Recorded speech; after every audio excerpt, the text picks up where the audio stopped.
Presentación, clasificación de sectores económicos. Aprendiz, Cristian David Sierra, ficha 2977776. Introducción. Los sectores de producción o sectores de actividad económica clasifican la economía según el tipo de proceso productivo que los define. Cada país apuesta más firmemente por uno u otro sector en función de los recursos propios y o ajenos con los que cuenta.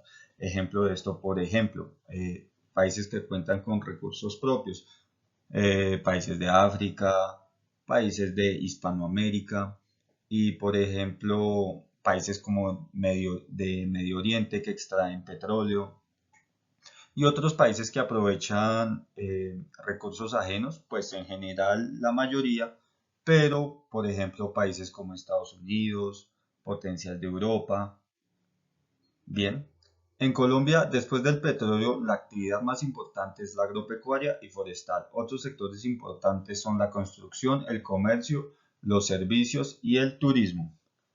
Los sectores económicos presentan diferencias entre sí, especialmente en áreas clave como son abastecimiento, suministro y logística.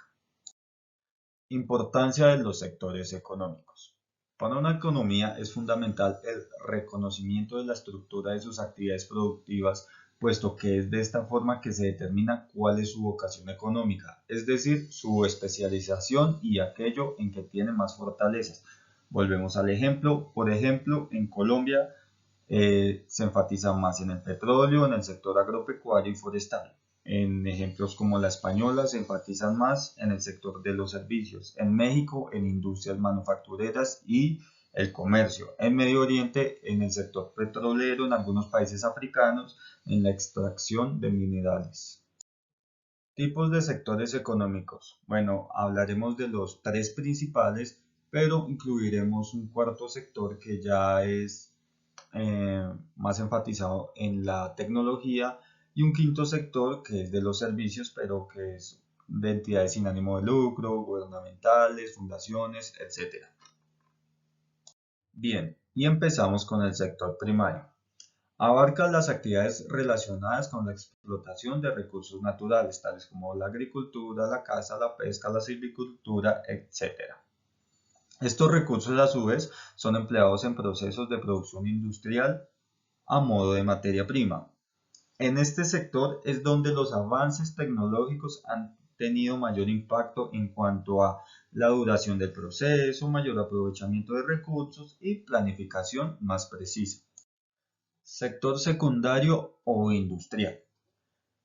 En este se incluyen las actividades en las cuales se transforman productos generalmente del sector primario o del mismo sector secundario, tales como la agroindustria, la producción de alimentos procesados, el plástico, los textiles, entre otros. Los que decíamos en el sector primario, que son usados a modo de materia prima. En la evolución de este segundo sector cabe destacar tres puntos. La automatización ha ido en aumento, la generación de residuos y desechos se ha reducido y los procesos continúan aumentando su productividad. Bien, continuamos con el tercer sector o de servicios. En este sector se agrupan las actividades en las cuales se producen bienes intangibles y generalmente dichas actividades sirven de soporte a los dos sectores anteriores. Se encuentran el comercio, el transporte, la salud, la educación, el sector financiero, etc. En este sector era el de más abstracta consideración, puesto que se trata de actividades que no producen bienes tangibles, como ya dije. Hoy en día, las empresas que se dedican a ofrecer servicios de apoyo son uno de los activos más valiosos de la economía, ya que estos servicios son personalizados, globales, integrales y de mayor calidad que nunca. La evolución de este sector ha sido más bien una revolución gracias al Internet y al descubrimiento de datos. Continuamos con el cuarto sector cuaternario o de la información. Este sector de la economía consiste en actividades intelectuales relacionadas con el gobierno, la cultura, la investigación científica, la educación y la tecnología de la información. Este sector nace de I, de la investigación, el desarrollo y la información. Este sector se trataría de los más altos niveles de toma de decisiones en una sociedad o economía e incluiría a los altos ejecutivos o funcionarios en áreas tales como el gobierno, la ciencia, las universidades organizaciones sin fines de lucro, sanidad, cultura y medios de comunicación. Muestra de la gran diferencia existente entre unos sectores de producción y otros y su distinta incidencia en la economía de un país.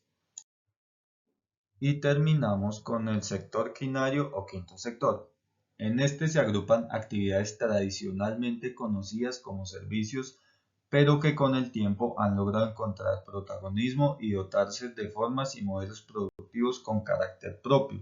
Especialmente destacado ha sido el rol desempeñado por las industrias culturales y del entretenimiento, la educación o la sanidad. De acuerdo con la descripción realizada por muchos economistas, las empresas pertenecientes a este sector son también como pueden ser sin ánimo de lucro, pero lo seguro es que todas ellas tienen un nexo en común: buscar la sostenibilidad y la mejora de la calidad de vida de los ciudadanos. Para ello, temas como la sanidad, la educación o el medio ambiente son tenidos en cuenta por las empresas de este sector. Bien, como comentarios finales o conclusiones nos damos cuenta que no existe un sector económico sin los sectores que le preceden, por eso aparecen en ese orden. Bueno, el sector secundario no existe sin el primario, el tercero no existe sin los dos primeros, el cuarto sin los que los preceden y así. También nos damos cuenta porque las economías son diferentes, depende de la vocación económica de cada país. Por ejemplo, no nos damos cuenta porque la economía colombiana no es como la economía de un país de Medio Oriente, pues ya que estos son petroleros y Colombia es mayormente agropecuario y depende también de sus recursos forestales. Y bueno, podemos ver así sucesivamente. Muchas gracias y este fue la actividad de la clasificación de sectores económicos.